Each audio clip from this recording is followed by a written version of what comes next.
تعالوا اقول لكم بقى ازاي نزرع زرع كدهوت حلو ويكبر معاكم يبقى شكله جميل في المطبخ، وكمان ممكن تستفادوا بيه زي البصل كده اهو، وتنقلوه ممكن تنقلوه في طينه او من غير طينه. وتستفادوا بيه بعد كده، والحبوب وكده. شكله حلو قوي وبيدي منظر حلو قوي، وكل سنه وانتم طيبين. وقبل السنه الجديده كده تعملوا حاجه خضرة في البيت بتبقى شكلها حلو قوي. عندنا هنوت العدس اصفر او عدس اسود او فول او حلبة او اي حاجه. يعني الحبايه بتاعتها تبقى نصين.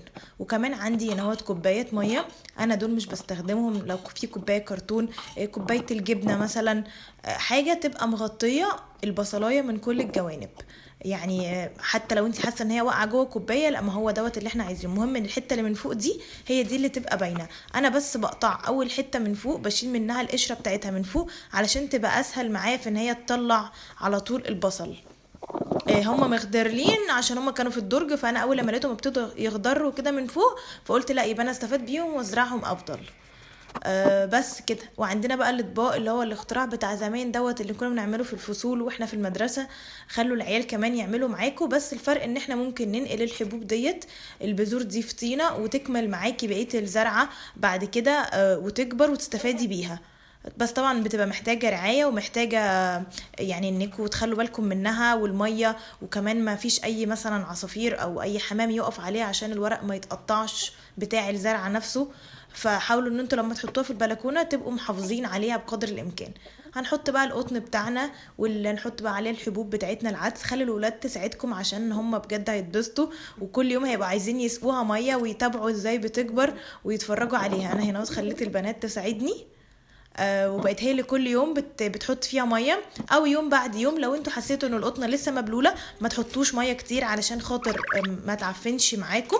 انا هنا حبيت اوريكم ان هي في الاطباق بتتعمل ازاي، بس انا دايما من الافضل بحب ان انا اعملها في علبه تلاجة، او علبة مثلا زي غزل البنات، او العلب بتاعة المخلل، علشان خاطر يبقى ليها جوانب، فالزرعة تسند عليها وتكبر. انا هنا بس حبيت اوريكم الفكرة في الاطباق، بس انا في الاول خالص، في الفيديو في الاول خالص كنت عاملاهم كمان في العلب اللي هي ليها الجوانب ديت كبيرة شوية، او ممكن مثلا برطمان او علبة طحينة. اي حاجة تبقى ليها جوانب بتاعتها عشان خاطر الزرعة تسند عليها، ما تملش يمين او شمال. ده بيبقى يعني من الافضل. معاكي بقى بخاخة، معاكي مثلا ازازة كده ببسبوس صغير كده البنات تعرف تحط بيه، او بقى مثلا انت تتحكمي في ازازة المية من غير بس ما المية تزيد منك علشان خاطر ما تعفنش وتعمل ريحة وحشة. وده كمان شكل البصل. تابعيها بقى كده يوم بعد يوم تطلع الجذور بتاعتها، وبتبتدي كده هو تطلع يعني الحبايه، تطلع الجدر الاخضر بتاعها عشان تبتدي تكبر.